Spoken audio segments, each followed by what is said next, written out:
来到 TVBS 战情室新春特别节目，我是钱子。先介绍来宾：前立委高嘉瑜、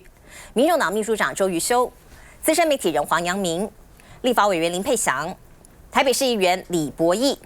今天是大年初三，祝大家马上幸福，马上有钱。对，过年哦，大家应该很开心。可是我们还是要关心我们的时事议题，尤其是年底快要选举了。我相信大家在拜年之余啊，也要关心地方的选情。在过年之前，我们看到李四川他说了，他终于宣布了，他要辞去台北市副市长这样的职位啊，立刻要投入新北市长啊，要争取提名，3月启动啊。那接下来就要看蓝白合要怎么合，怎么来整合。李四川这个辞职。侯友宜有表态说是全力支持，那当然外界也认为侯友宜在协调之间有扮演一定的角色。我们来看看报道。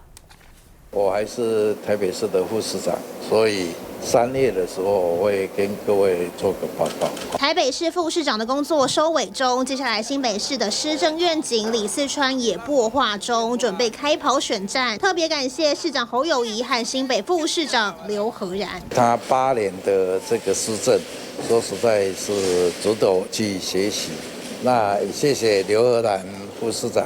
跟这个侯市长的这个支持。脸书留言给刘和然，写到接下来还需要你帮我加油。前老板立法院长韩国瑜之前不敢向李四川谈选举，看到李四川表态也留言打气。现在有了身份可以和民众党竞合，黄国昌重申自己没有副市长这个选择。如果假设是川博出现的话，我不会担任副市长。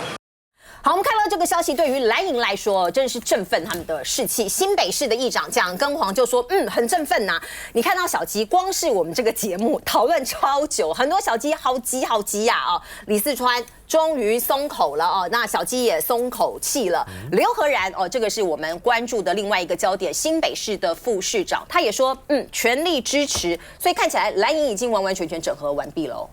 来，我其实刚好讲到刘和然副市长，那我跟他是同一个社团的朋友，他这次做出来的风度，我认为那句话很适合他，就是上台靠机会，下台靠智慧。他现在直接裸退，在第一时间就表明说他会支持李四川，我认为这是在一个民主初选里面有一个很好的风范。毕竟来讲努力了那么久，然后一时之间，那结果最后面候选人不是你，但是你愿意第一时间跳出来挺，那基本上不管是后面有什么阴谋说，至少他愿意做得出来，这种风度、这种风范，我觉得很值得很多从政的人来学习啦。那至于说整个台北市整个新北市的战局，我认为当然现在川博正式表态，其实我们大家一直都知道是他，只是他现在把辉达的事情解决掉之后，然后他正式表态之后，对于他自己不好。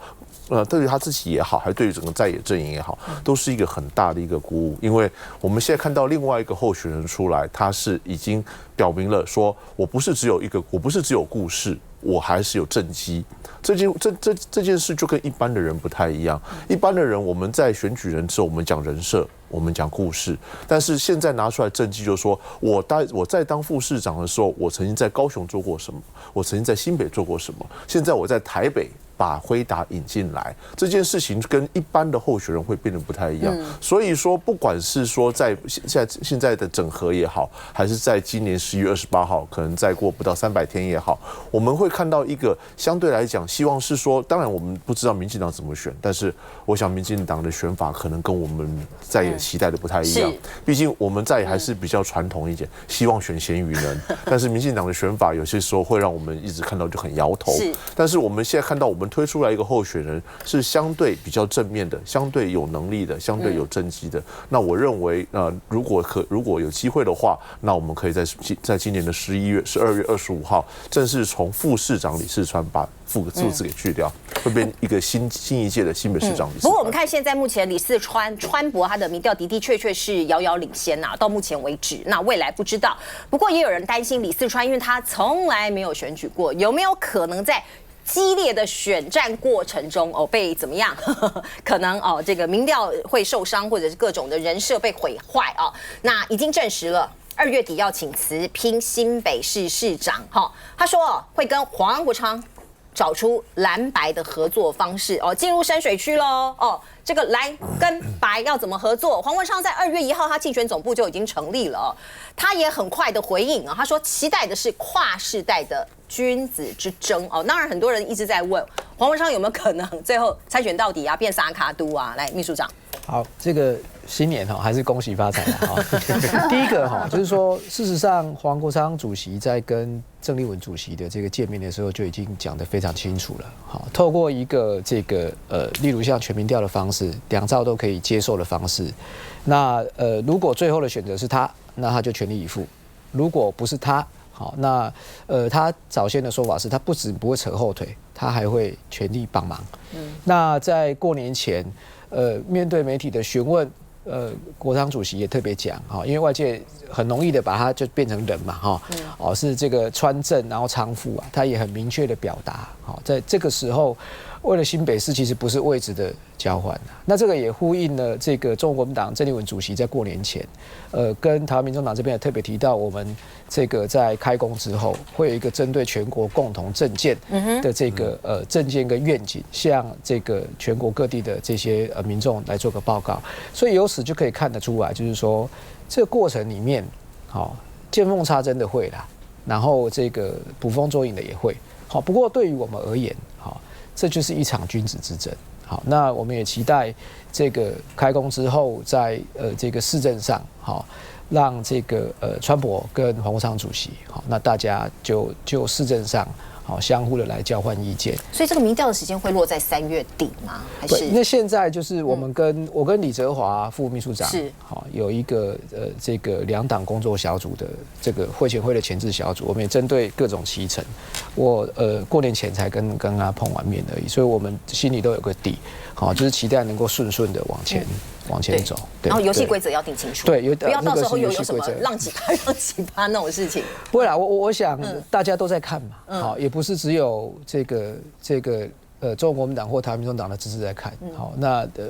民主进步党支持者大概也很会看，说到底会有什么状况出来。不过我是还蛮有信心的，好，就是说经过一个民主的程序，好，然后大家能够静下心来想，就像刚刚这个佩祥委员讲，其实选举的本质应该是选贤与能，而不是用什么其他的方式，然后每个人抓起来，那是像都给抓起来，那是像那种共享，有弦外之音哦。好，所以我觉得不是我觉得啦，哈，就是说这个其实回归到选举的本质嘛，哈，那就是竞争嘛，好，那竞争的过程当中选出最好的，是大概就这样子。苏巧慧说，我按照我自己的节奏，他其实跑很勤哦，也跑很久了哦。他说会深入新北的大街小巷。这个苏巧慧已经冲很久了，所以国民党非常的紧张，包括连台北市党部主委戴喜庆、新北市党部的这些委员啊等等，大家也都非常的紧张。所以李四川是被逼着不赶快宣布不行，所以辉达一签约，他原本说没有不会哦，我不会这个立刻宣布请辞，结果马上就宣布请辞副市长。那为什么呢？因为他不赶快回归新北市不行啊，黄国昌也已经在跑了。可是当李四川宣布之后，这个军心就已经定了嘛，包括蒋万安，包括李四川，这个连线就已经形成了双北连线。那黄四川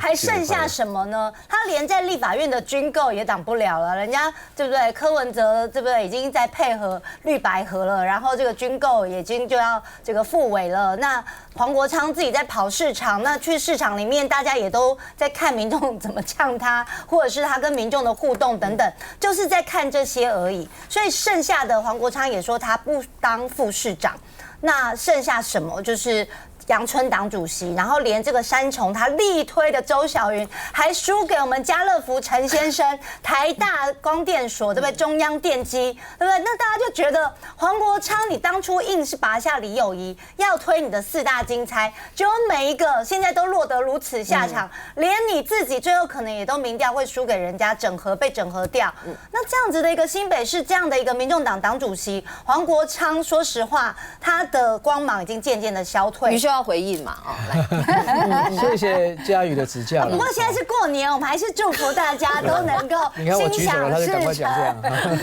对啦，其实是这样啦，哈，嘉瑜的发言哈，普遍的显现出，反正也找不到什么东西可以讲，好就开始这个讲黄国昌哪里不好哪里不好。不过这个大过年还是先祝嘉瑜哈一切顺利如意，因为不用初选，好就过关嘛。那第二个是这样，好讲这些话其实。说实话，影响不了大局。好，评论可以啦，好，评论可以啦，评论你的评论我们也尊重。好，不过我想新北市民想看的是，怎么样在这个侯市长8年的好的政绩的基础上，好往前维护。那难不成苏巧慧委员要公开指证侯友宜8年做得很烂吗？应该不会吧？好。来，我想请教姚明，因为刘和然很快的也团结就支持李四川，你觉得这是一个很好的示范吗？当然了，这个在现在的国民党，尤其在农历年前有非常多的这个纷扰。那新北的局相对单纯，对国民党的基层的士气是大振啦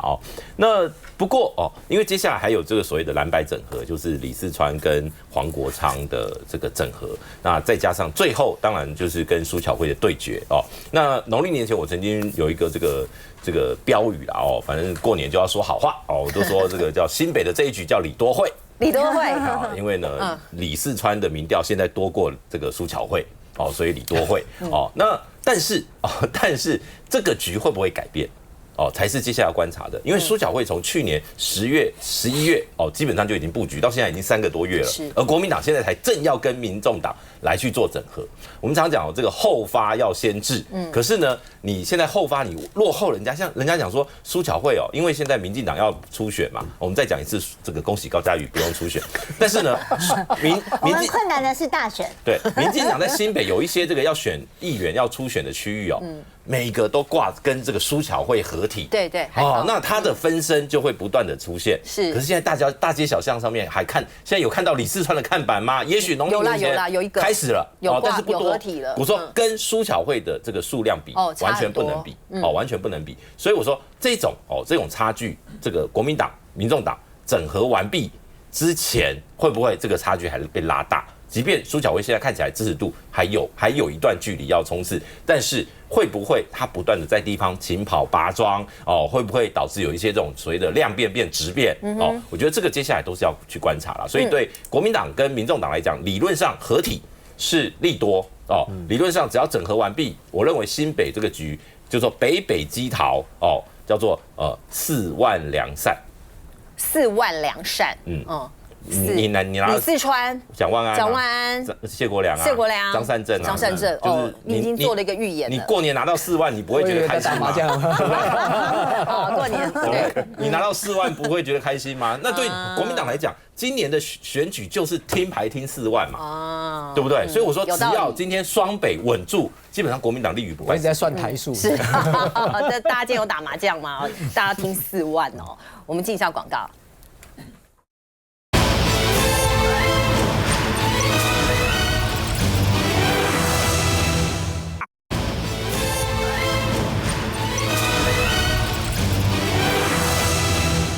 农历过年前，我们看到新北市这一局在蓝营已经迅速的整合成功。可是台中呢，本来认为没有问题的地方，现在看起来问题最大，问题最多我们看到喊话党中央，台中市长初选要提前，跟中央意见相左吗？这是卢秀燕市长他讲过这样的话，说宜快不宜慢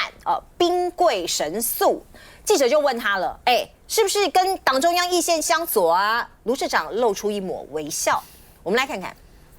国民党是一个有制度的政党，长期以来都有公平初选的办法。那既然我们2位优秀的候选人都已经同意要采取全民调，那我觉得就不如早点挑个黄道吉日，把他们2个的民调办一办。那尤其呢，台中市是一个大城市，那选战呢兵贵神速那宜早不宜迟。现在是2月初，如果3月底再来办这个初选的话，我觉得太晚。来请教博弈。其实我的想法跟卢市长一样啦，我觉得晚了，因为其实新北市市长跟台中市市长，我个人觉得在之前的状况，类似的情况是相同的，都是国民党其实早就知道，或者是锁定某一个人要代表蓝营来参选了。新北就是李四川，台中我相信之前一直大家都认为是江启臣副院长，但是很奇怪，明明大家都觉得应该是他，但是却一直没有正式的做提名。一直拖到现在，新北市已经解决了，李世川副市长几乎已经确定了，党已经提名他来参选这个新北市的这个市长的选举。但问题是，江启臣副院长跟杨琼英委员的台中市现在到底状况怎么样？还是不明啊，听说可能要到3月多才会做民调。对，过年期间他们两边都有在跑，两位都有在跑。那我必须要讲，当然台中的状况不是那么明白，但是以新北市的状况为例，其实很多的民众，就连台北市民众都会反映，为什么国民党的提名慢了？尤其是明明就知道应该是派谁出来选的那个局，为什么还会拖这么久？要知道拖这久，除了选民的不确定性或者不安定性增加之外，还有一个问题就是什么？就是很容易被其他对手阵营见缝插针啦。你说江启臣副院长跟杨琼英委员的这过程当中，民进党的市长候选人何新纯开始一直念嘛，说你看姐弟之争有问题啦，政治计算很严重啦，这是连王义川委员都插一脚啊，就说哎呀，你看这个江启臣就是畏畏缩缩的，所以怕了吧？如果杨琼英起来的话，就会把江启臣干掉，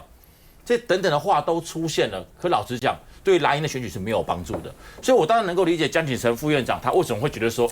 这个明明就感觉很单纯的事情，为什么一定要拖到年后再来决定？而那杨琼英委员当然有他的说法，但我必须要讲，以一般的民众在看，包括自己党内同志在看，我都觉得时间真的是慢了。如果能够在年前就决定，我相信对于整个党的整合是非常重要的啦。因为他们参选不是个人参选，是党的整个支持度要灌下去给他，资源灌下去给他，让他定于一尊，才能够好好的选举嘛。要知道台中何新纯委员其实实力是很强的，他也做过很多届，在地方上的状况也都很好。国民党真的没有分裂的本钱，不管是新北市也好，台中也罢。所以现在，尤其是现在新北市的问题已经处理好了，台中的问题会不会更加的放大哦？一定会。我相信很多绿营节目现在都讨论嘛。你看，连新北都搞定了，你看那个台中还弄得这么难看，甚至连郑主席都会被拿出来讨论。整个状况会变得非常复杂，已经不再只是江启臣副院长、杨琼英委员，还包括谁？还包括卢秀燕市长。这里面主席通通都会被绿营的人拿来见缝插针，所以我觉得如果能够快的话，也许不一定要到3月底，也许年后就有个机会让他们尽快的做一个初选，然后提名最强的候选人来应战，我觉得才最重要的。是要做民调的这个时间到底是早还是晚？什么时候做最公平呢？江启臣有讲，他说公不公平就大家来公平，感觉像是绕口令，可是其实他也透露了一些不满意啦哦，这几天大家都有看到。杨琼英是说尊重党中央，因为卢秀燕有喊嘛，就是兵贵神速这件事情。杨琼英委员也接受非常多媒体的访问，因为很多外界就说他刻意啊，这个党中央顺着他的意，要在3月底才来做民调哦。他说没有啦，背离事实，严重误导，从来没有说什么党中央听他这样子的事情。好，那何新纯当然他说你这个姐弟之争呐，好就是政治算计，就像刚刚博弈讲的，就很多见缝插针就来了。来，姚明，其实我觉得新北的这个局就让台中显得更难堪了。一样是这个所谓的，你看侯友宜市长过去也代表国民党选过总统啊，他在国民党里面的地位也重啊，他也是连任2任的市长啦。那卢秀燕市长被认为是未来有可能代表国民党参选总统，然后呢，他也做了2任的市长，而且呢，这个也都赢得很漂亮。那结果却搞不定台中的地方这样的一个模式。刘和然他知道胜算不大，愿意礼让给李四川，我觉得这一点，现在蓝军的朋友反而对刘和然都觉得很推崇啊。那现在台中僵持不下你非要你因为又是一个所谓的内参式的初选。全民调，但是他不公开，就是属于内参式的初选。那我觉得没关系，反正我是认为杨琼英，我不用讲客气话，杨琼英这个要超越江启臣是不可能的任务。你觉得不可能？3月底也不可能啦，不可能啦。妈祖有指示，不是妈祖玉环大帝的问题啦。今天过年的时间，我们虽然说要讲好话，但是我觉得杨琼英这个委员，他在整个背景，我说的背景是说在从政的历练上面。他跟江启臣最大的不同是什么？江启臣他8年前有参加过一次这个台中市长的初选嘛，而且那个时候只差不到1%，他立刻说我支持卢秀燕，没有第二句话，所以那时候整个台中人就认为江启臣未来就是卢秀燕的接班梯队了。你看，连前市长胡志强都这样讲，他说8年前就认为应该是要江启臣来接班了。所以我说，对于台中这一局，蓝军看得很，我觉得大部分人都看得很清楚。那当今天有人坚持没关系，有说要照规矩、照制度，好，我们就照规矩、照制度。那问题是，最后对国民党来讲，这个拖延，因为同样的何欣纯跟苏巧慧是同一批在民进党提名的，你说啊，过去都也是差不多到这个时间点啊，但是过去民进党没有那么晚，没有那么早提名过，那当何欣纯在地方拔庄，何欣纯在地方拜庙，然后呢，你们两边还在厮杀。所以我说，这个才让大家在过年的时候，你看过年何欣纯一定是，比如说赖总统到台中，何欣纯在旁边，那到时候这次会变成什么？我们过年的新闻，我们可以预期到郑丽文到台中，旁边2个互不相让然后呢互相较劲，这给外界看起来的那种观感就完全不一样。你觉得卢秀燕跟